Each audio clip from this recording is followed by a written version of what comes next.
자, 진도 나가겠습니다. 아까 이야기 시초가 뭐였다고 했냐면 저기 젊은 친구들이 뭐 수직 단축형 물어봤고 그다음에 또 여러분들이 다 누르시기 때문에 이제 분위기 전환 차원에서 이야기를 시작한 건데 이렇게 쓸데없이 많이 길어졌어요. 자, 좋은 품질의 복숭아를 생산하기 위해서는 뭘 해야 되느냐? 다 아시죠? 당도, 과중, 착색 이 세 가지가 많아야 됩니다. 근데 당도, 과중, 그걸 좋은 과실을 만들기 위해서 적정 배식거리, 수영관리, 시비, 배수, 감배수, 결실관리, 그 다음에 신초관리, 접촉기수학 여러 가지 기술들이 과실에 좋은 과실을 생산하기 여러 가지 기술들이 필요합니다. 근데 이런 과실 품질에 작용하는 기술들은 요인들은 많지만 모든 재배 관리의 기준은 뭐라고요? 수세안정이라고. 수세안정이 도대체 뭐냐? 제가 아까 처음 시작하면서도 말씀드린 쓸데없는 도장지가 안 나오게 하는 이게 바로 수세안정입니다. 어떻게 하면 도장지가 안 나올 수 있을까? 어떻게 하면 될까요? 적게 자르면 될까요? 비료 저렇게 주면 얼마나 많이 달면 될까요? 다 마찬가지입니다. 근데 다 조건을 갖추더라도 부상지는 또 나옵니다. 왜? 우리나라는 뭐가 많다고요? 피가 많기 때문에. 여기에서 문제가 시작되는 거죠. 이렇게 피가 많은 비를 여러분들 뭐 아침마다 물을 떠놓으시든지 교회를 가든지 절에 가든지 제발 좀 비나이다 비 좀 내리지 말게 해주세요. 빌 수도 없는 문제. 그렇다고 해서 해결될 문제가 아니지 않습니까? 근데 어떻게 하면 될 것 같습니다. 그러면은 뭐 포도밭에 하는 것처럼 나무 밑에 비닐 깔아가지고 물을 쫙 빼버릴까요? 그것도 한 가지 방법이겠죠. 요즘 들어서 복숭아밭에도 탈백 많이 씁니다. 포도밭에 여러분들 비닐 많이 쓰시죠? 물포도 안 만들려고. 복숭아도 마찬가지입니다. 지금 비가 많기 때문에 땅 속으로 들어가는 물을 어떻게 컨트롤 해줄까? 이게 제일 관건입니다.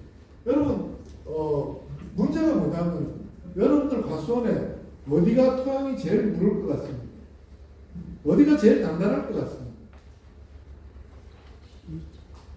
물이 어디로 제일 많이 들어갈 것 같습니다.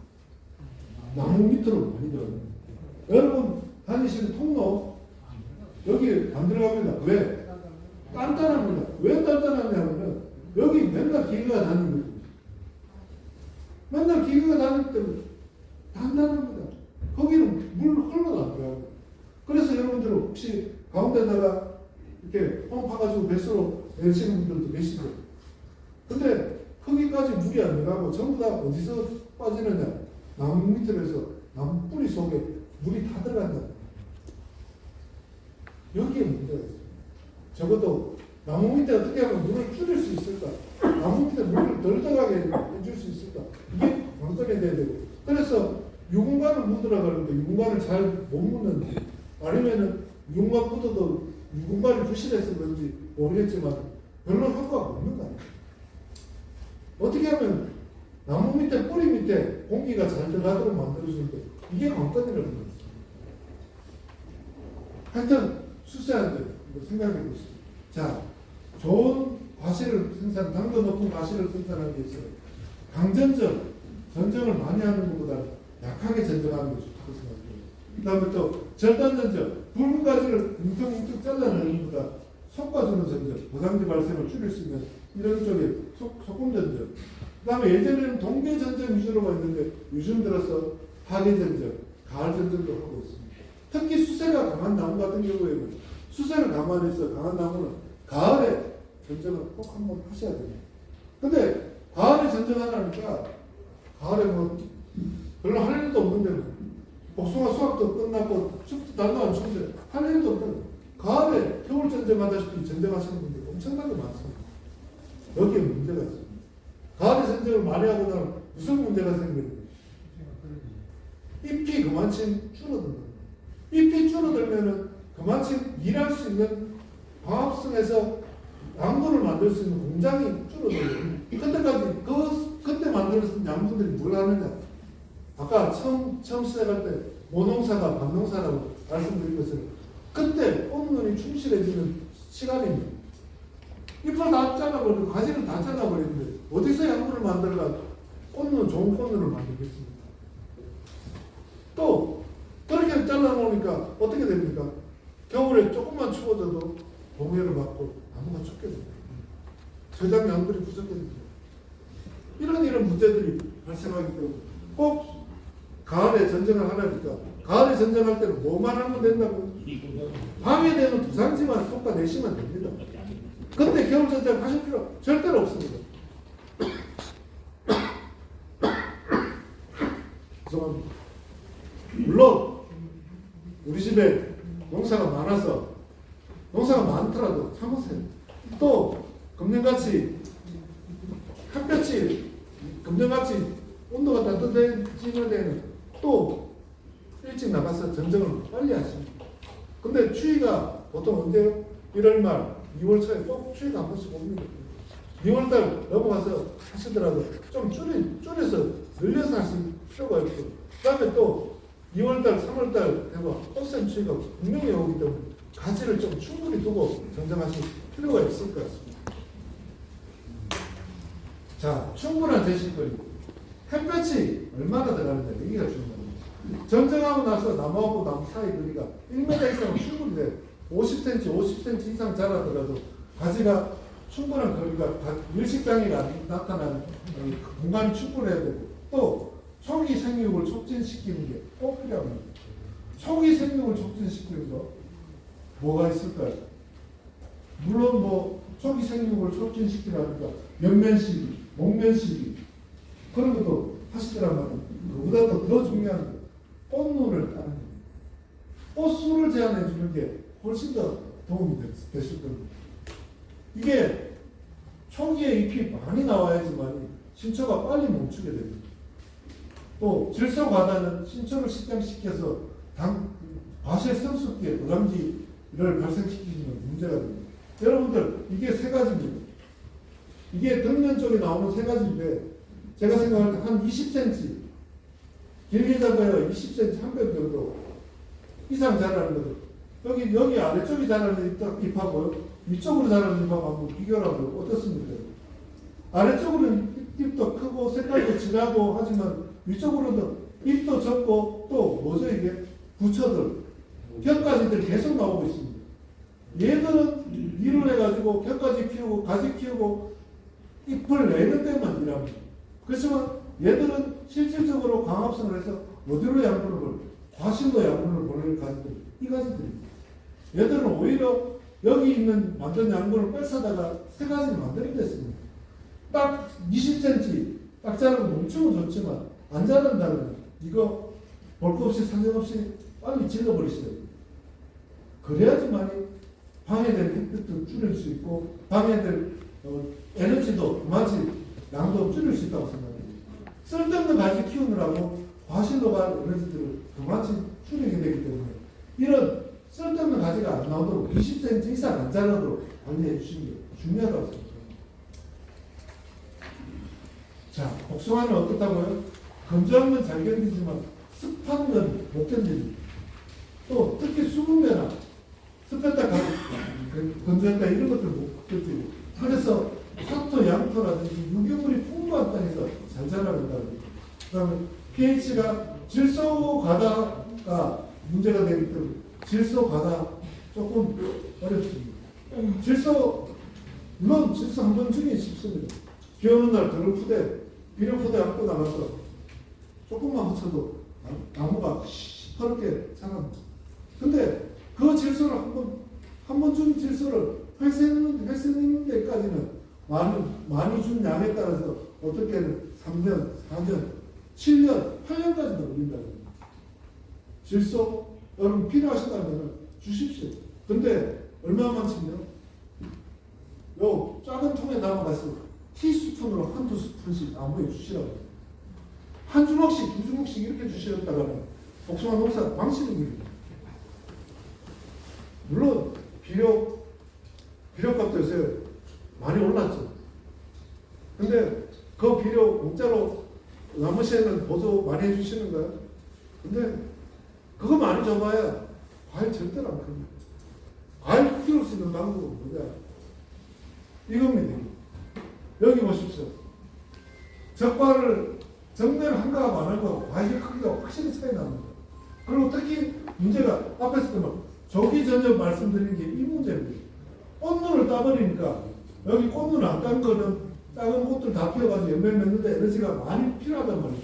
근데 여기는 꽃눈을 미리 따버리니까 뭐죠? 그 꽃눈 키우고 과실 키우는 에너지까지 뭘 했다고요? 잎이 벌써 이만큼 나갔습니다. 얘는 여기서 딱 멈춰가 있을까요? 꽃 따고 열매 속과 내고 나면 이때부터 자라기 시작합니다. 언제까지요? 열매가 떨어지나 내가 떨어지나 한번 해보자고 자라기 시작합니다. 특히 과실하고 신초 사이에 양분경합을 심해져가지고 여러분들 적과하고 나서 딱 알맞게 놔두는데도 낙과가 되는 원인이 이런 원인입니다. 봉지를 샀습니다. 적과 딱해서 사람들 그래서 봉지를 딱 샀습니다.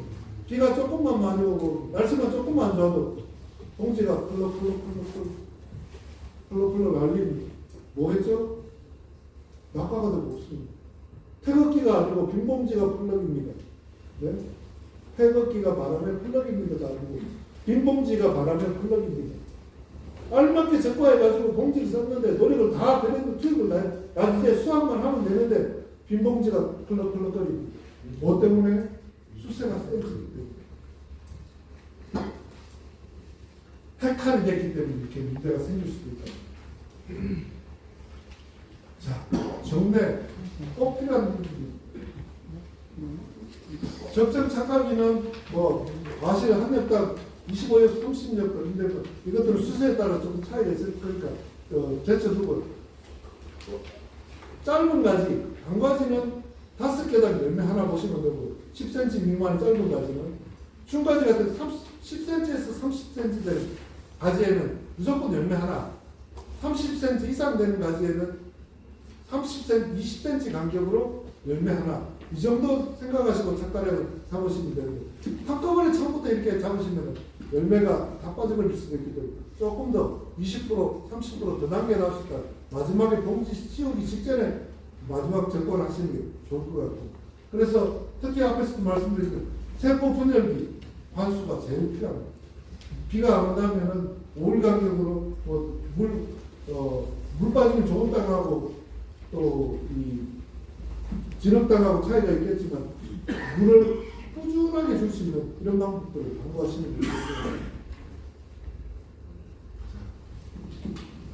이게 천중도 별도라서 만생종목 수하지만 경익기가 어디까지 가느냐면 8월 꽃 피고 나서 한 8월까지 80일 이때까지 경익기입니다. 꽃 피고 나서 세포분열기가 대체로 어디까지냐면 한 50일, 60일 이때까지가 세포분열기였다는 거예요. 그 다음부터 뭐가 다른다고? 세포 수가 늘어나고 씨가 완성되고 그 다음에 세포 크기가 커지면서 과실이 커집니다. 세포 분열기에 이 시기 때 세포 수가 확보되기 때문에 이 시기 때 관수가 제일 중요합니다.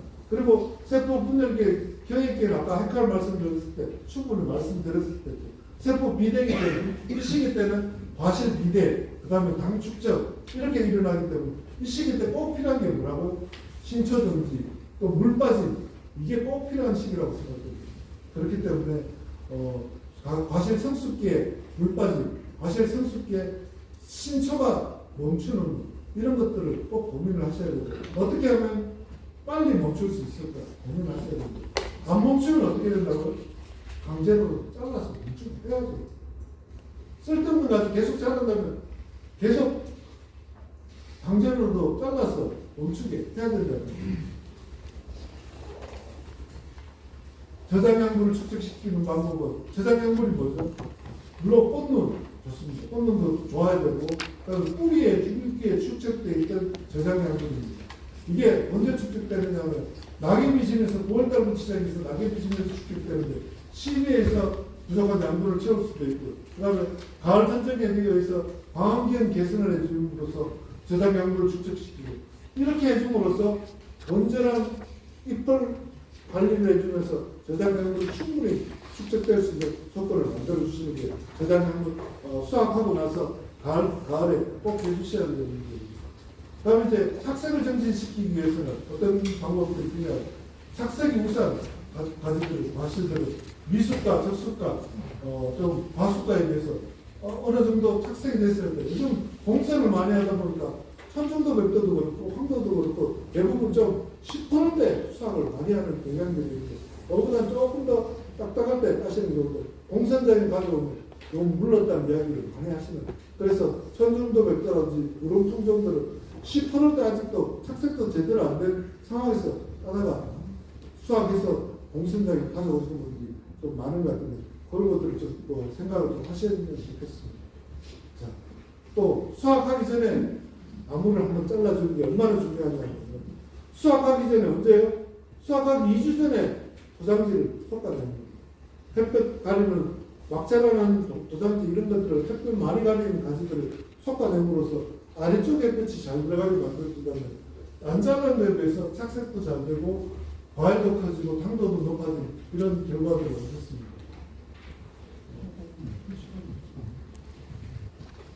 그리고 이제 봉지를 착색을 정진시키기 위해서 착색을 잘 되는 이중봉지 같은 걸 씌웠다가 반사필름 벗기고 반사필름을 따라주면서 이렇게 빨갛게 착색되는 이런 과일들도 경상도 쪽에서는 지금 많이 생산하고 있는 과실 품질들이 착색들이 훨씬 좋은 과실들을 만들고 있습니다. 이 페이지에서는 여름 전쟁입니다. 여름. 자, 왼쪽까지 한번 보시죠. 왼쪽까지 하고 오른쪽까지 한번 보시죠. 비교해서 보셨을 때 오른쪽까지는 작년 여름에 전혀 손을 안 댔습니다. 왼쪽까지는 어떻습니까? 작년에 뭐 붉은 가지도 좀 섞어주고 도장지들 적심도 해주고 하다 보니까 여름 전쟁을 손을 대다 보니까 가지가 전부 다 짧은 가지가 많이 나왔습니다. 이런 가지, 이 가지는 오른쪽 가지는 전혀 손을 안 대다 보니까 가지가 있는 대로 이렇게 자라다 보니까 작년에 어느 쪽 열매가 조합했습니다. 작년은 치고라도 금년에 열매를 단다면 어느 쪽이 어떻게 가는 게 좋겠습니까? 여러분 어느 쪽 열매가 금년에 좋은 열매를 수확하실 수 있겠습니까? 왼쪽이요. 왼쪽이요? 왜 왼쪽이 좋은 열매였답니까? 단가지가 많았어요. 햇빛이 잘 들어왔어요. 근데 햇볕이 잘 들어온 거는 여러분들이 여기도 뭉창 섞어버리면 도장지 많이 나면 여기도 마찬가지일 건데 이쪽은 어떻습니까? 대부분이 긴 가지, 장가지이기 때문에 열매 달 가지가 별로 없습니다. 여기는 짧은 가지들이 많기 때문에 좋은 열매 달 가지들이 훨씬 더 많고 또 무자란 가지들이 많은 가지보다 이쪽이 짧은 가지, 단가지가 많은 가지들이 쪽이 훨씬 더 좋은 열매를 수확할 수 있다는 걸 여러분들 잘 아실 겁니다. 앞에서 지나갔는데 수확된 전쟁, 2주 전에 수확된 전쟁을 했더니 신초 정지율이 75%까지 올라갔습니다. 여기 무철이 했을 때는 한 26%, 27% 정도 신초가 정지했다면 그러다 보니까 안쪽에 햇볕이 배 이상 햇볕이 많이 들어가게 되고 당도도 가중도 커지고 당도도 이렇게 1.5브릭스 정도 좋아지고 착색도 훨씬 더 좋아졌던 것 같습니다. 그러니까 수확하기 전 2주 전에 도장지를 솎아내는 것만 하더라도 햇볕을 나무, 과일 안쪽까지 잘 들어가게 하면서 과실 크기를 키울 수 있는 이런 방법이라고 생각합니다. 언제요? 수확하기 2주 전. 근데 자르려니까 주식 것, 부주식 것을 남겨놓고 안쪽에 있는 도장지들 위주로 잘라주시면 햇볕이 잘 들어가도록 해주시는 게 좋을 것 같아요. 가을 전쟁 한번 강조해 드리려고 하면 가을 전쟁 아까 너무 무식하게 많이 하지 마시고 가을 전쟁은 꼭 도장지 위주로만 전쟁을 해주시면 좋은데 가을 전쟁 장점이 뭐냐? 가을 전쟁한 거하고 똑같은 가지를 겨울 전쟁하고 내년 봄에 생육 차이를 보면 봄에 이렇게 반발 생육이 적고 겨울에 자른 것들 낙엽지고 겨울에 자른 것들 반발 생육이 큽니다. 왜? 얘는 가지가 비대가 시작되기 전에 잘라내는 거예요. 근데 얘는 가지가 굵어지고 난 다음에 잘라내기 때문에 양수분 올라오면 통로가 굵어졌기 때문에 왜냐면 똑같은 부분을 자르더라도 이듬해 보면 이렇게 양수분을 많이 싣고 올라와서 그렇게 키운다. 물론 나무를 키울 때는 이렇게 키워야 되겠지만 나무가 어느 정도 다 크고 난 다음에는 이렇게 안 자르는 게 그 현상 유지를 하는 게 훨씬 더 좋은 열매를 수확할 수 있는 방법이 되었습니다. 그래서 가을 전쟁을 하면은 수세가 강한 나무의 세력이 안정이 가능할 것 같고, 그 다음에 이제 광투간에 확인하면서 전쟁을 할 수 있을 것 같고, 전쟁 노력이 가을 전쟁을 한다면 좋은데, 문제는 상처가 벗겨진다는 거, 그 다음에 수확하고 나서 9월 달에 잘라주면은 이듬해 봄에 신초가 털 것들이 8월 달에 자르면은 신초가 내년 봄에 털 신초라든지 꽃눈들이 자랄 수 있지만 가을에 자른 9월 달에 자른다면 이듬해 봄에 털 눈들이 자라지 않는 그런 점이 있습니다. 가을 전쟁을 하려니까 수세가 약한 나무들은 안 하는 게 좋습니다. 또 지나치게 가을 전쟁을 많이 하면은 동해 세력이 떨어질 염려가 있고, 그 다음에 너무 빨리 하면 아까 앞에서도 강조드린 것처럼 내년에 필 꽃놈들이 트기 때문에 8월 말, 9월 초 이때가 가장 적긴 것 같아요. 그러면 나는 9월 초에 바빠서 9월 중순에 해야 됩니다. 뭐 상관없습니다. 근데 평가는 조금 더 떨어진다. 그러니까 9월 초에 하는 것보다는 9월 중순, 9월 하순에 하면 가지가 조금씩 비대된다고 생각하시면 효과가 그만큼 줄어든다는 생각을 하시면 될 것 같습니다. 이렇게 하면 효과가 떨어지기 때문에 이런 방법들을 쓰셔야 됩니다. 제가 앞에서도 서두에서 말씀드린 수영 마지막으로 한번 말씀드리겠습니다. 근데 우리나라에서 지금 쓰고 있는 수영이 2번 주지 계신다 하면 예전에는 3번, 4번 주지도 많이 쓰는데 요즘 들어서는 2번 주지 계신다 이름으로 많이 쓰고 있는데 2번 주지 계신다 이름도 10년, 15년 지나다 보니까 아까 앞에서 말씀드린 주지끝이 세력이 떨어지는 경우가 많습니다. 왜 주지끝이 세력이 떨어지는지 아까도 설명드린 주지하고 부주지하고 같은 애에 맞다 보니까 여기서 문제가 발생되고 또 주지나 부주지나 또 열매를 너무 많이 달다 보니까 어떻습니까? 바깥으로 이렇게 처지게 됩니다. 열매를 꼭대기에 열매가 좋다고 열매를 많이 달다 보니까 바깥으로 이렇게 처지게 되니까 이게 갱신없이 가면 나무가 전부 다 어떻게 되죠? 이렇게 됩니다. 발라당 바깥으로 뒤집어지는 이런 수용으로 가고 있습니다. 그래서 여러분 부산식 주지에다가 대나무를 대든지 파이프를 대가지고 이렇게 주지를 볶고 바르게 만들어주는 이유가 이 수세를 안정시키고 주지, 부주지의 세력을 안정시키기 위해서 그렇게 만들었습니다. 근데 자꾸 수학을 하고 하다 보니까 이런 수세에 대한, 수영에 대한, 물론 수영이라는 게 어느 정도 살아고 나면은 별 의미는 없습니다. 그래도 이런 햇볕이 잘 들어가기 위해서 주지, 대장가지, 아버지 가지, 아들 가지, 또 손자 가지, 이렇게 어느 정도 서열이 있어야 되는데 이런 서열들이 무너지다 보니까 나무가 망가지고 부상지가 많이 발생합니다. 그래서 제가 한번 최근 들어서 몇 번 말씀, 여기가 나무나 쓰고 몇 번 말씀드렸던 것 같은데 일본에 가면서 제가 느꼈던 걸 한번 말씀드리고자 합니다. 자, 이 나무 한번 보시죠. 이 나무가 개신자 일명입니까? 2번 주지입니까? 3번 주지입니까? 아니면 수영이 도대체 어떤 수영 같습니까? 4번? 가지수가 4개라고 4번인가요? 다 되죠. 여기 보시죠. 이 복숭아에서 제가 하지 말라는 이 부채살 가지 이런 것도 또 만들어 놨고요. 가지가 좀 이상합니다. 이때까지 보시던 수영보다는 맨날 우리는 보통 보면은 이 위는 세력이 강하고 아래는 세력이 이런 삼각형의 수영을 만드는데 여기는 어떻게 보면 위쪽이 세력이 강하고 아래쪽이 세력이 약간 역삼각형의 수영을 만들어요. 어떨까요? 이게 제가 11월 달에 가서 찍은 사진인데요. 열매 달린 거 한번 보여드릴게요. 한번 보시죠. 7월 달에 7월 1일 날 가서 찍은 사진입니다. 어떻습니까? 7월 1일이면은 제가 그때 이 농장에 방문했을 때 비가 와서 우산을 들고 왔다 갔다 했던 기억이 나요. 우리도 그때 되면 장마기라서 비가 왔다가 하는데 7월 1일 한번 상상해 보십시오. 여러분들 그때 수학 한참 하시고 할 때라서 시간도 없으시겠지만 나무 밑에서 혹시 사진 찍어 보신 기억이 있으신가요? 나무 밑에서 사진 찍으려면 이때 찍으려면은 나무가 우거져 가지고 햇볕이 부족하기 때문에 전화 한번 보십시오. 햇볕이 우거졌기 때문에 사진을 찍으려면 카메라 플래시가 커져야지만 사진이 찍힙니다. 근데 여기는 어떻습니까? 하늘이 다 보입니다. 하늘이 다 보이니까 아래 위 하늘이 다 보이니까 예, 햇볕이 고루 다 들어간다. 그러니까 위나 아래나 햇볕 과실 품질이 고루다는 것 장점이 있습니다.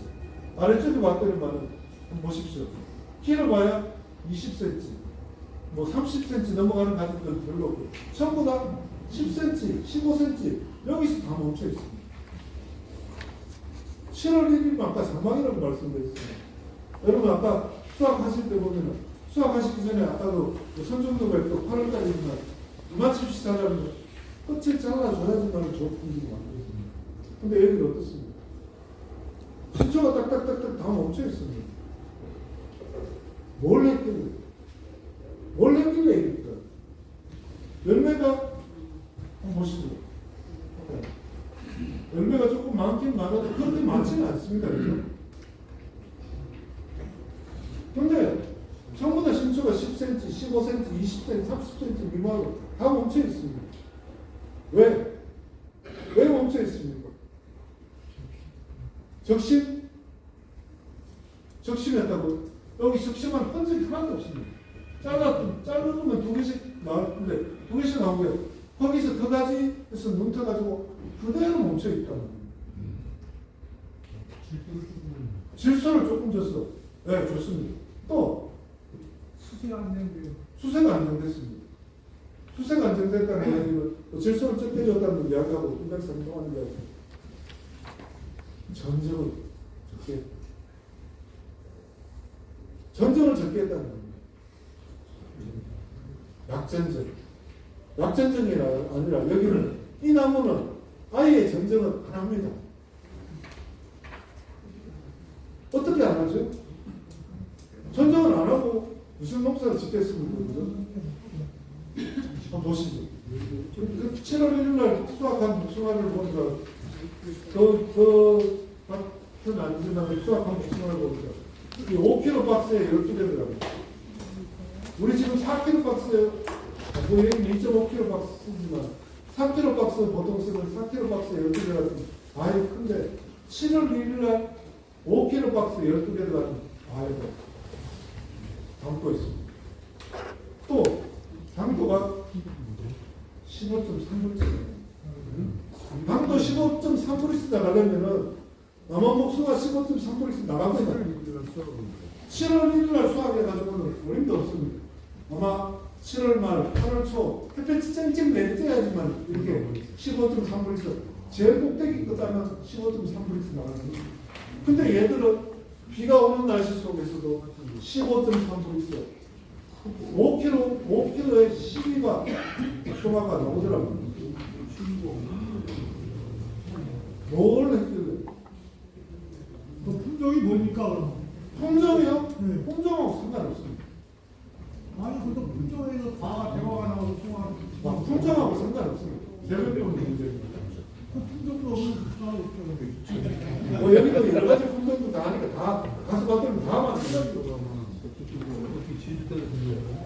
자, 7월 6일에 너무 복숭아하고 그러니까 물론 품종이 중요하겠지만은 품종보다도 제가 말씀드리고 싶은 거는 품종보다도 왜 이렇게 이런 차이가 나느냐 이겁니다. 그거는 여러분들하고 이야기하고자 하는 거고. 자, 그랬더니만은 이 재배하는 방법이 뭐냐면은 5월달부터 시작해가지고 질소질이 이렇게 줄어들고 있고요. 그 다음에 과실 당도하고 아까 15% 나갔다는 게 과실 당도하고 질소질하고는 질소질이 많으면 많을수록 당도는 이렇게 떨어집니다. 질소질을 많이 주면 많이 줄수록 당도는 떨어진다고 합니다. 자, 또 과실 경도도 마찬가지고 경도가 굵어지면 단단해지려면은 질소질이 적어지면 적어질수록 과실이 단단하다고 합니다. 우리가 칼슘도 치고 면면치기도 하고 하면서 과실을 단단하게 만들려고 노력을 많이 합니다. 근데 질소질을 많이 주고 나니까 헛일이 되죠. 질소질을 줄여야 되겠다. 또 한 가지 짧은 가지가 10cm 이하의 짧은 가지가 많을수록 당도는 이런 식으로 올라가는 경향이 있다. 짧을수록 굵은 가지, 긴 가지들보다는 짧은 가지가 좋은 열매를 수확할 수 있습니다. 자, 이 사람들도 예전에는 이렇게 농사를 안 지었다고. 예전에는 우리하고 똑같이 좋은 품질을 만들기 위해서 수영을 만들고 좋은 땅을 만들고 유기물을 넣고 뭐 신경도 하고 이렇게 했었는데 그러다 보니까 어떤 해에는 기상 조건에 따라서 낙과도 심하고 기온과도 많이 생기고 일조량에 따라서 강수량에 따라서 당도도 오락가락 사이야 가고 그다음에 위하고 아래하고 과실 품질 차이도 엄청나게 많고 또 생산에 불안정한 이런 문제들이 생겼습니다. 그래서 이 사람들이 생각을 했답니다. 우리가 이걸로 밥 먹고 사는 사람들인데 이게 우리가 이렇게 계속 농사를 지어서 괜찮을까? 지금 우리하고 똑같은 상황입니다. 수학기에 비가 많이 오기 때문에 낙과도 많이 생기고 부담도 많이 생기고 이런 문제들이 생기기 때문에 어떻게 하면 도대체 해결할 수 있을까? 계속 이대로 가도 좋을 것 같습니다. 그래서 이 사람들이 방법을 찾으려고 여러 군데를 다녔습니다. 전국을 다니다 보니까 오카야마, 여기가 오카야마라는 데인데 오카야마에서 제가 야마나시를 가보니까 오카야마에서 신칸센, 우리로 따지면 KTX 기차를 타고 한 2시간 넘게 달려가지고 내려서 버스를 3시간 정도 타고 도착하는 데가 서울 부산간 거리보다도 더 먼 지역이 여기 이 지역입니다. 근데 이 사람들이 야마나시에 가가지고 대등류라는 수영을 봤습니다. 대등류라는 수영이 어떤 수영이냐면 나무가 엄청나게 큽니다. 12m, 12m는 나무를 심습니다. 우리는 6m, 6m 심는데 7m, 6m 심는데 이렇게 심는데 여기는 12m, 12m는 나무를 심습니다. 나무 한 주 사이가 엄청나게 크단 말이에요. 그러니까 300평에 우리는 30주도 간다면 여기는 12주밖에 안 들어갑니다. 나무가 엄청나게 크게 기른다고. 근데 그 사람들이 보니까 전정을 하나도 안 하고 되더라고요. 전정을 안 하면 무슨 농사를 지어? 이러시겠지. 전정을 안 하면 무슨 나무 세력을 조절하고 그 많은 열매들을 어떻게 꽃눈을 어떻게 하라고? 꽃눈을 어떻게 닦아요? 그걸 따고 있더라고요. 이 사람들 예전에 제가 장원 가면 청리도서관이라고 있는데 청리도서관에서 오카야마에서 전쟁하러 오카야마에서 복숭아 농사 잘 짓는 분들이 와가지고 복숭아 농사 이야기를 한다고 해서 갔었습니다. 그 장원에 있는 경기농부 가수공연을 초청해가지고 제가 갔었는데 가서 보니까 그 사람들이 우리는 재배를 이렇게 합니다 하고 강당에서 한참 떠들었습니다. 그러고 나서 밖에 나가서 전쟁을 하는데 전쟁을 한 거라니 다 알려주니까 소장지 뚝뚝 몇 개 짜고 드리면 우리 전쟁을 이렇게 합니다 하고 전쟁 다 했다고 다 뒤집어지는 건 이야 가지가 저렇게 많은데 저렇게 복잡한데 어떻게 농사를 지었더냐 우리는 이렇게 합니다 그러더라고요. 그러고 나서 하는 이야기가 우리는 그렇게 전쟁을 약하게 하고 전쟁을 거의 안 한다시피 하고 그때부터 꽃눈을 떨어진다. 이런 짧은 가지에 꽃눈 한두 개 나면 다 묻어버려요. 그러다 보니까 이 사람들은 낙엽 치면 9월달에 도장지 아까 속간 대시라고 그랬죠. 부산지 속가내시고 내고 낙엽 치고 나면 11월, 12월, 1월, 2월 계속 꽂는 겁니다. 미친 거거든요. 아까 전쟁을 왜 많이 하는지 사장님들 왜 전쟁을 많이 하냐 했는데 사모님한테 맞아 티신다고. 꽂는 말이 나 일거리 많다고. 근데 같이 하십시오.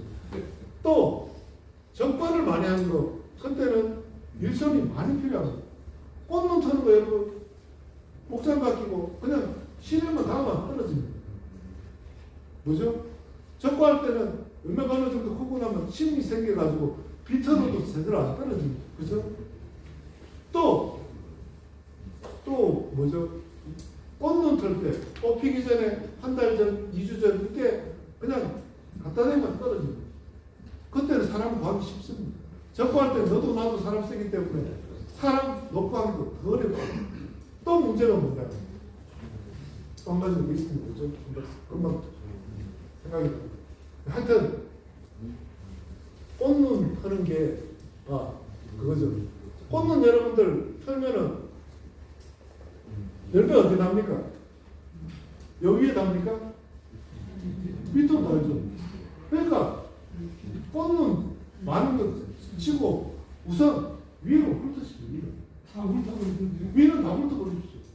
근데 잎눈이 나오고 나서 훑으면 잎눈이 다치니까 잎눈이 나오기 전에 훑어보시고 끝에 가지 끝에 열매를 잘 안 가지고 끝에 솟고 안쪽에 솟고 무조건 위로 다 훑어버리고 끝쪽에 따고 안쪽에 따고 가운데로 남기시면 돼요. 그렇지 않습니까?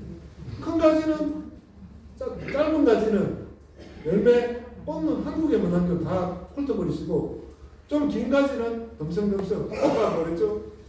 짧은 가지 5개당 열매 하나 10cm에서 30cm짜리는 무조건 열매 하나 여기는 꽃눈 2-3개만 하면 꽃이 되든지 안 되든지 그렇게 되거든요. 근데 열매 단가지는 한두 개만 남기더라도 이게 꽃이 열매가 되든지 안 되든지 상관없습니다. 이 5개 중에 열매 하나 달면 됩니다.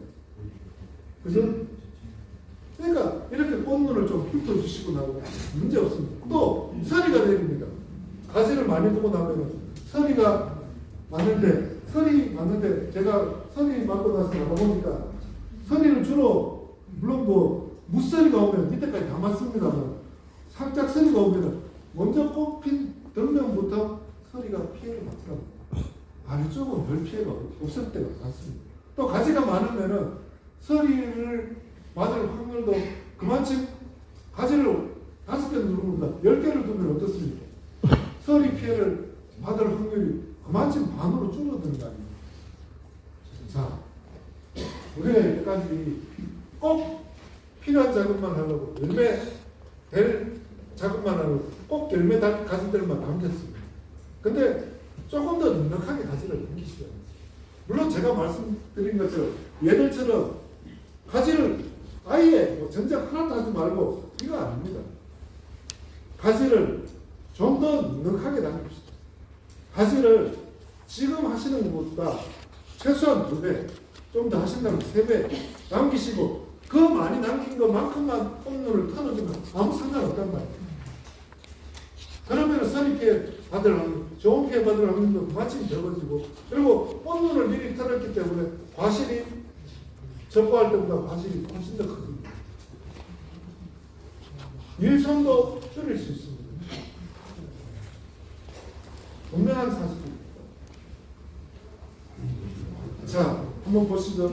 이 사람들도 야마나시 가가지고 대등유람 수용이 아까 뒤에 가서 보여드리면 엄청난 수용입니다. 나무가 엄청나게 큽니다. 그거 옛날에 12자 사다리 놓고 올라가 작업했는데 요즘 가니까 리프트 타고 작업합니다. 우리도 리프트만 있으면은 좀 나무가 높든지 나무가 정리를 하더라도 사다리 옮겨가면서 작업하는 것보다 훨씬 나을 거 아닙니까? 자, 그래서 이 사람들도 대등유를 도입했는데 처음에는 거름병도 생기고 봉지 속에 얼룩 생기는 병 있죠? 그것도 생기고 어떨 때는 정매가 늦어지니까 과실 크기도 좀 작은 경향도 있고 이런 문제가 있었습니다. 그랬는데 장점은 단과지에서 당도 높고 낙과도 좋고 기형과도 좋고 과실도 크고 색깔도 좋고 단단한 과일이 생산되더라고요. 그리고 또 기호에 따라서 당도 차이가 위나 아래는 당도 차이가 크지도 않고 똑같이 조선치 바꾸든지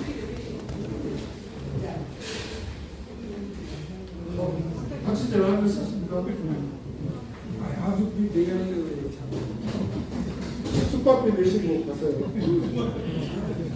하여튼 그래서 이 사람들이 90년도에 처음 가서 이걸 보고 와서 도입을 했습니다. 그러고 나서 5년 뒤에 야 앞으로 우리 상목반을 전부 다 이렇게 재배하자 이렇게 갔답니다.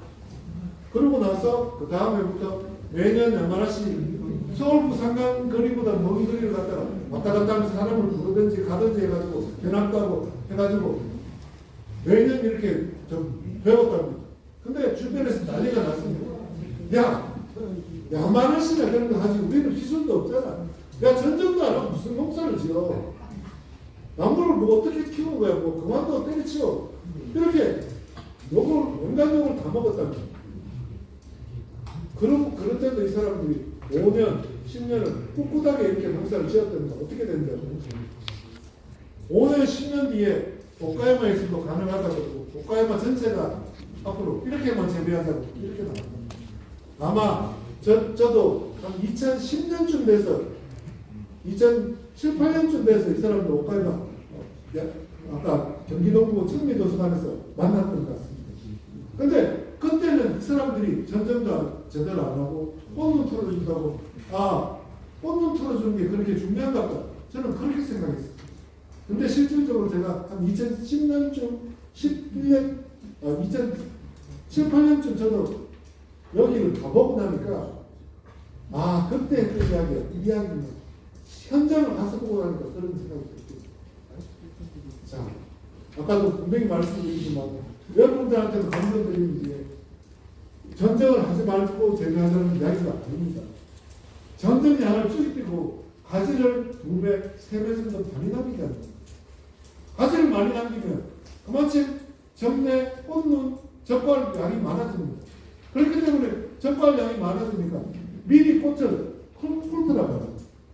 그래야지만 과실 크기가 커질 수 있고 정렬을 해야지 과실 크기가 커질 수 있고 확률도 그만큼 서리 맞을 확률도 그만큼 줄일 수 있다는 그런 이야기. 자, 이게 대등비라는 수입니다. 제가 오카야마 가기 전에 야마나시를 1년에 한두 번씩 여러 해를 갔었어요. 근데 이 수영만큼은 뭐 다른 수영, 야마나시 하는 수영들, 다른 수영들 대초류, 대등류, 대등류, 대초류, 그다음에 Y자형, 8m형, 이본주지 다 하고 다녔습니다. 근데 책에서 보고 이 수영만큼 이거는 우리나라에 안 맞아 하고 지나가도 안 본 수영입니다. 근데 오카야마 가서 보니까 이 사람들이 이 수영을 가지고 배웠다니까 저도 다시 보게 되고 다시 찾아가게 되더라고요. 과연 가서 봤더니만 보십시오. 위쪽이 이렇게 크고 아래쪽은 되게 약하고 이런 나무들이 이렇게 되어 있습니다. 이게 제식거리가 12m, 11m 심겨져 있으니까 나무가 어마어마하게 큽니다. 복숭아 나무 한 나무에 봉지를 2,000장, 3,000장씩 씌운다. 여러분 한 나무에 200장, 300장씩 씌웁니까? 400장이요. 네, 그게 평균입니다. 근데 한 나무에 2,000장, 3,000장 씌운다. 물론 우리가 이렇게 재배하자는 건 아니고 가지를 많이 두시는 게 비가 많이 오면 쉽게 말해서 비가 많이 옵니다. 전쟁을 적게 하고 또 비료를 적게 줘도 물만으로 해결이 안 되죠. 가지를 많이 두지 않는 가지를 적게 두면 그만큼 순이 그만큼 많이 자란다. 가지를 많이 주면 꽃놈들이 잎놈들이 많기 때문에 그만큼 가지가 적게 자란다. 부장들도 적게 나오고. 그러니까 우리가 비료를 적게 주고 전통을 적게 하고 이것까지도 해결된 문제. 피가 많기 때문에 꽃눈이 잎눈이 별로 없으면 부장지가 되는 꽃눈들이 그만큼 높아진다는 거예요. 그렇기 때문에 가지를 많이 주십시오. 가지를 많이 주십시오. 전쟁 적게 하고 꽃눈을 많이 훑는 이 이야기가 나오는 거죠. 우리나라에서도 지금 이렇게 재배하시는 분들이 늘어나고 있습니다. 전에 일본 주식에 신뢰했던 강조하시다가도 전주에 한명희 회장님도 그렇고, 그다음에 영천에, 그다음에 세종에 이런 분들이 여기 오카야마하고 대등유 야마나시 가서 대등유 보고 와서 우리도 앞으로 이런 식으로 재배하자고 이런 쪽으로 생각을 하고 수영을 그쪽으로 만들려고 그러고 전쟁량도 확실히 줄여가고 또 뭐 전쟁량이 적은만큼 꽂는도 많이 옮겨주고 이런 식으로 재배를 하고 있습니다. 여러분들도 한번 생각을 하면 돼요. 작년같이 비가 많이 온다면 과연 우리가 어떻게 해결해야 돼요? 우산을 씌워서 해결할 수 있습니까? 복숭아 나무 비가 많이 오니까 요즘 엄성에서 무슨 이야기 나오면 복숭아도 비가림 재배하자는 이야기가 나옵니다. 복숭아 비가림 재배 당연히 맞습니다. 이천에서 그러니까 비오면 우산을 씌워야 되지만은 우산을 씌우면 문제가 뭐냐면은 비는 안 맞을지 모르겠지만 햇볕이 그만큼 비 안 오면 걷어주면 되잖아. 그러시겠죠? 근데 그만큼 걷어주더라도 그 파이프 그 비닐 그 때문에 햇볕이 가리기 때문에 복숭아 당도가 떨어지고 숫기가 늘어지고 그다음에 또 문제가 착색이 제대로 안 되고 또 해충은 병은 좀 줄어들지 모르겠어요. 비를 직접적으로 안 맞기 때문에. 근데 온도가 높기 때문에 하우스 재배하시면 제일 문제는 홍해하고 벌레들 피해가 드러나는 자명한 게 아닙니다. 이게 쉽게 해결되는 문제라. 비만 가린다 그래서 비가림 재배를 한다 그래서 복숭아는 쉽게 해결할 수 있는 문제가 아니라고 생각합니다. 그렇기 때문에 우리가 지금 현실에서 할 수 있는 최선의 방법은 가지를 좀 더 남기는 이게 최선의 방법이에요. 비료를 최소화하는 것은 이것들이 있죠. 비료 필요하면 그때 주십시오. 물 주고 나서 바로 비료 주고 나서 물 주면 금방 녹아서 들어갑니다. 아니면은 요즘 점적관수를 통해 가지고 녹여서 공급할 수도 있고. 하여튼 여러분들 제가 생각할 때 좋은 복숭아를 생산하기 위해서 날씨하고 상관이 있는데 우리가 날씨를 거슬러 갈 수는 없고 날씨를 그래도 우리가 할 수 있는 방법이 바로 이런 가지를 좀 더 많이 결과지를 좀 더 많이 누는 이런 방법이 아닐까 생각합니다. 마지막으로 한 말씀만 드린다면 좋은 복숭아를 생산하기 위해서는 일조, 햇볕, 그다음에 적지가 뭐냐? 복숭아 재배가 잘 되는 데가 재배 적지라고 합니다. 재배 적지 우리나라에 복숭아 재배 제일 많이 하는 게 어디입니까? 남원입니까? 청도, 영산, 영천이 복숭아가 제일 많습니다. 왜 거기가 복숭아가 제일 많으냐? 제가 대구에서 태어났습니다. 대구가 우리나라에서 비가 제일 적은 지역입니다. 비가 제일 적다는 말은 바꿔서 말하면 뭐죠? 햇볕이 많다는 이야기입니다. 그렇기 때문에 옛날에 대구하고 생각나는 과일이 뭡니까? 사과. 옛날에 재배를 많이 했고 지금은 사과가 후지로 바뀌었기 때문에 재배가 거의 안 되고 있지만 그 주변에 있는 동네들이 옛날에 사과 재배하던 단지들이 지금 전부 다 복숭아, 청도, 경산, 진짜 복숭아 주산지가 됩니다. 재배 적지 중요하고 또 한 가지 일조량 물빠짐 진짜 복숭아 재배에서 첫 번째로 생각해야 될 문제라고 생각합니다. 두 번째로 생각해야 될 문제입니다. 네, 세계할 좋은 품질의 가시를 생산하기 위해 수확하고 나서 가을 전쟁 수확하고 나서 수세가 중요하다고 생각합니다. 다음에 세 번째로 말씀드리고 싶은 건 강전전 이게 우리 복숭아 재배에서 제일 문제입니다.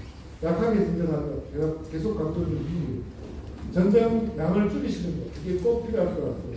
또 복숭아 결실 조절을 뭘로 해야 된다고요? 적과 아니죠. 종내부터 시작해요. 꽃눈 트는 것부터 하고요. 그 다음 꽃 폈을 때 꽃눈이 제대로 안 틀렸다면 꽃 폈을 때 꽃을 하나씩 따야 돼요. 꽃 폈을 때부터는 잎눈이 안 다치도록 하는 게 제일 중요합니다. 꽃눈 틀 때도 마찬가지고 잎눈이 안 다치도록 하고 적과하실 때도 해순이 안 다치도록 하는 것도 중요할 것 같아요. 그 다음에 이제 마지막으로 토양 조건에 따라서 영양 진단 이게 질소질이 많은지 적은지 또 양분이 부족한지 없는 뭐가 많은지 이런 것들을 여러분들이 판단하셔야 돼요. 수학하고 나서 9월달, 10월달에 꼭 10월달, 11월달 시비하시기 전에 꼭 9월달, 10월달에 토양분석을 통해 가지고 여러분들 가수원에 질서질이 얼마고 인산이 얼마고 가리가 얼마 들어있고 또 유기물이 얼마 되는지 꼭 확인하시고 주시란 말이에요. 우리 밭에 복숭아밭에 유기물이 얼마나 필요하냐면 한 2.5%부터 3%이 정도 선만 있으면 됩니다. 근데 중요한 건 뭐냐면 그것 이상 되는데도 표기를 또 주시고 계신단 말이에요. 또 pH가 5.8 부건이면 충분한데 pH 조절을 하라니까 또 다른 것들을 pH 똑같은 데도 pH를 하고 pH 조절을 하고 있어요. 필요 없는 당분들을 많이 주고 계시다. 특히 질소질 줄여주십시오. 우리가 주고 있는 탭이 뭐 쓰시죠 여러분? 유박 많이 쓰시죠? 아니면 포탭이 많이 쓰시죠? 네? 포탭이 많이 쓰시죠? 그게 탭이 아니고 유기질 비료입니다. 그게 비료이기 때문에 탭이라는 게 뭐냐면은 진짜 탭이는 쌓을 때자 비료기자 풀을 잘라서 만든 옛날에 농사 짓던 벼농사 지을 때 탭이 정사 그게 진짜 탭입니다. 근데 우리가 치고 있는 탭이라는 게 대체로 유기질 비료 유기물 유기질 비료 좀 차이가 있으니까 분명히 확인하시고 좀 그것도 너무 많이 주면은 유기질 비료 유기물 같은 경우에는 분해가 천천히 됩니다. 근데 복합 비료 같은 요소 같은 것들은 물에 녹으면 흡수가 되기 때문에 분해가 빨리 되고 분해 흡수가 빠르기 때문에 효과가 빨리 속효성 비료 유기질 비료 같은 경우 완효성 비료 이렇게 부르기도 합니다. 그렇기 때문에 이런 비료들도 좀 구별해서 쓰실 필요가 있고 좀 양을 좀 줄여주실 필요가 있습니다. 그리고 마지막으로 이 생육 단계별로 여러분들이 어떤 작업을 해야 되는지 거품실 생산을 위해서 어떤 작업들이 필요한지 여러분들이 숙지하고 작업을 하셔야 됩니다. 좋은 품질의 가시를 생산하기 위해서는 수확 후의 관리가 중요하다고 의심하십시오. 또 아까 계속 말씀드렸지만 요즘 들어서 비가 많으니까 병해충이 심합니다. 약을 좀 더 꼼꼼하게 뿌린다는 걸 좀 의심하셨습니다. 제가 오늘 드린 말씀들을 다 드렸습니다. 혹시 말씀드린 내용 중에 질문하실 거 있으면 질문하시고 아니면은 뭐 오늘 말씀드린 거 말고라도 궁금하셨던 점 있으면 주변에서 말씀하시고서 마치도록 하겠습니다. 질문 있으십니까? 네. 기지 현상에 대해서 좀 말씀 좀 해주세요. 기지 현상이요. 기지 현상을 해결하기 위해서는 복숭아 농사 안 지었던 땅을 골라가시면 됩니다. 근데 기지 현상이라는 게 뭐 땅 팔고 집 팔고 이사 가실 수는 없으니까 기지 현상을 해결하기 위해서는 첫 번째도 배수입니다. 그러니까 이 기지 현상의 원인 물질이 뭐냐면 여러 가지가 있다 그러지만 첫 번째 원인 되는 게 청산배당체라고 뿌리가 썩으면서 거기서 우리 청산가리 이야기하지 않습니까? 거기서 청산배당체가 나옵니다. 그게 나무 뿌리가 나중에 새로 심은 나무가 자라나면서 문제를 일으키는 게 청산배당체입니다. 근데 이제 심으시면서 좀 더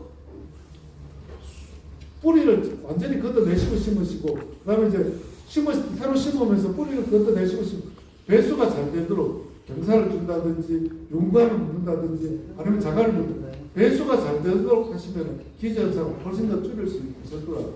그럼 이제 첫 번째로 물빠짐 해결해 주셔야 될 것 같고 그리고 묘목을 키워서 바깥에서 한 1년 정도 키웠다가 옮겨 심는 방법도 한 가지 권장해 드릴 수 있는 방법이라고 생각합니다. 예를 들어서 나무를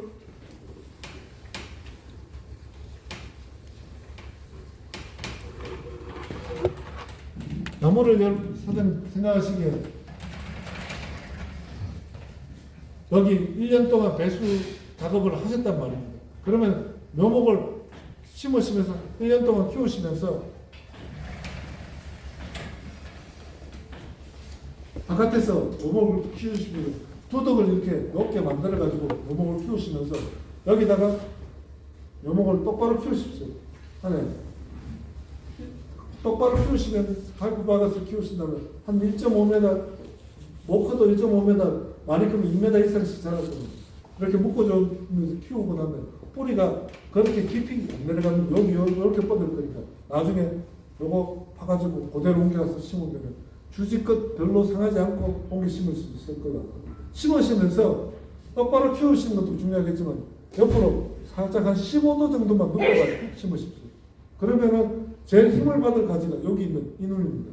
이 눈 이렇게 클 건데 요거 분지 각도만 여기 각도만 조금 넓혀주시면은 충분히 두 번째 주지 받으실 수 있는 방법이거든요. 1년 배수 확실히 하는 게 기지 현상 방지하는 첫 번째 방법이고 이게 조금 더 괜찮으시다면은 한 해 정도 묘목을 바깥에서 키워가지고 1년 정도 키워서 옮기시는 것도 한 가지 방법이거든요. 제일 중요한 데는 나무 캐내면서 잔뿌리들 최대한 골라내는 게 제일 중요한 문제라고 생각합니다. 다른 질문? 지금 수정경신하고 심어져 있는 게 사이에다 심으면 수정계획시 몇 년생이나 됐습니까? 10년 정도 됐으면 그것부터 한번 생각해 보실 필요가 있을 것 같고요. 또 사이에다 심으면은 그늘이지기 때문에 이것들을 계속 잘라줘야지 이게 올라갑니다. 그래서 그런 문제가 있기 때문에 한 10년, 15년, 20년 넘어가는 나무를 가면 또 고정할 수 있으니까 고정을 한번 생각해 보시는 게 한 방법이에요. 아까 홈스타가요. 네, 홈스타가 동해 검증이 안 됐다고 말씀하셨습니다. 네. 동해가 있다고 말씀하셨습니까?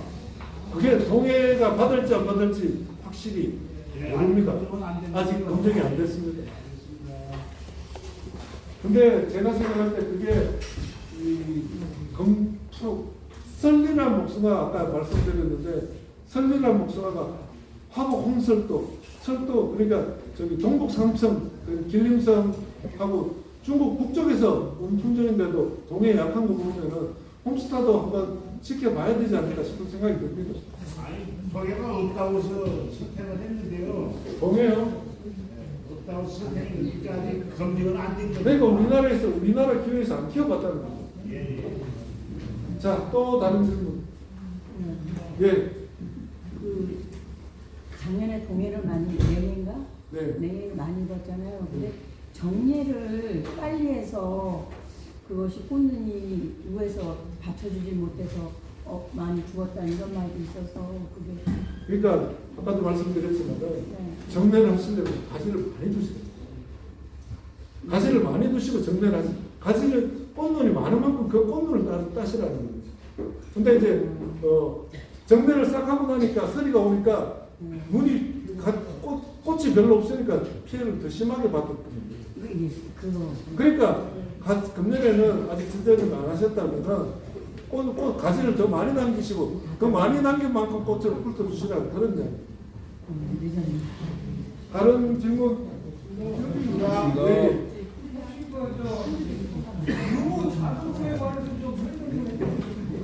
의무자조금은 제가 이야기할 건 아닌데 의무자조금 가지고 여러 가지 일들도 많이 하고 작년에도 달력도 만들어서 여러분들한테 배부했던 걸로 말씀드리고 그리고 지역별로 전부 다 강의도 의무자조금 그 돈 가지고 그 강의도 지역별로 한 번씩 했던 걸로 알고 있습니다. 한 번도 안 했어요? 한 번도 안 했어요? 나무는? 달력 안 받으셨어요? 달리까 안 받았어요. 근데 의무자조금이 지금까지는 안 됐습니다. 농협에서 일괄적으로 복숭아 생산액에 미쳐가지고 농협에서 이렇게 전반적으로 줬습니다. 아직도 일부는 주고 있는데 여러분들이 점점 그 의무자조금 거출 비율들을 높여가야 된다고 생각합니다. 네, 그거는 제가 가서 의무자조금 위원회에다가 제가 한번 이야기하겠습니다.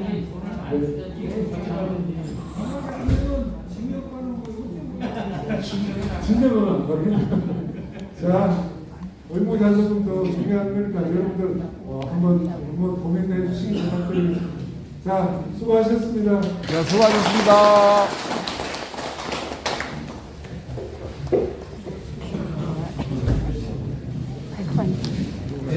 깨노미 시정교육 정신장복 복숭아 교육 네, 좀 잘 보셨나요? 네, 오늘 열심히 강의를 해주신 김성종 박사님께 다시 한번 큰 박수 한번 부탁드립니다. 네, 오늘 장시간 동안 복숭아 교육 들으시나 고생 많으셨습니다. 집에 가실 때 조심히 안전 귀가하시길 바라고요. 오늘 교육 수고하셨습니다.